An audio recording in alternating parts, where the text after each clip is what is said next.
ಮದುವೆ ಹೊಸ್ತಿಲಲ್ಲಿದ್ದ ಜೋಡಿ ರಸ್ತೆ ಅಪಘಾತದಲ್ಲಿ ದಾರುಣ ಸಾವು. ನವಜೋಡಿ ಪ್ರಯಾಣಿಸುತ್ತಿದ್ದ ಬೈಕ್ಗೆ ಲಾರಿ ಡಿಕ್ಕಿ, ಇಬ್ಬರು ಸ್ಥಳದಲ್ಲೇ ಸಾವು. ಕೊಪ್ಪಳ ಜಿಲ್ಲೆಯ ಮುನಿರಾಬಾದ್ನ ಪಂಪಾವನದಲ್ಲಿ ಪ್ರೀ ವೆಡ್ಡಿಂಗ್ ಶೂಟಿಂಗ್ ಮುಗಿಸಿದ್ದ ಜೋಡಿ ವಾಪಸ್ ಬರುವಾಗ ಅಪಘಾತ ಸಂಭವಿಸಿದೆ. ಬೆಳಗಾವಿಯಲ್ಲಿ ಇಂದಿನಿಂದ 10 ದಿನಗಳ ಕಾಲ ಚಳಿಗಾಲದ ಅಧಿವೇಶನ ಉತ್ತರ ಕರ್ನಾಟಕ ಭಾಗದ ಸಮಸ್ಯೆಗಳ ಮೇಲೆ ಬೆಳಕು ಚೆಲ್ಲಲಿದೆ. ಆದರೆ ಇದುವರೆಗೂ 18 ಅಧಿವೇಶನಗಳು ಬೆಳಗಾವಿಯಲ್ಲಿ ನಡೆದಿದೆ.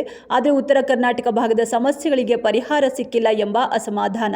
ಅಧಿವೇಶನದ ವೇಳೆ 84 ಪ್ರತಿಭಟನೆ ನಡೆಸಲು ಸಂಘಟನೆಗಳು ಸಜ್ಜು. ಭದ್ರತೆಗೆ 6,000 ಪೊಲೀಸರ ನಿಯೋಜನೆ.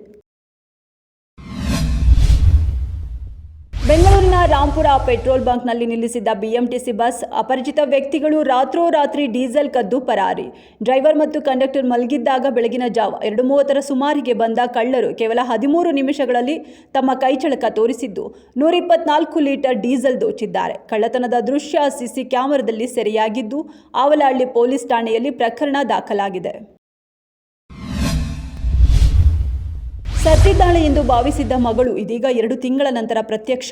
ತಂದೆಯಿಂದಲೇ ಕೈಕಟ್ಟಿ ಕಾಲುವೆಗೆ ಎಸೆಯಲ್ಪಟ್ಟಿದ್ದ ಮಗಳು. ಪಂಜಾಬ್ನ ಫಿರೋಜ್ಪುರದಲ್ಲಿ ಸಂಭವಿಸಿದ ಆಘಾತಕಾರಿ ಘಟನೆ.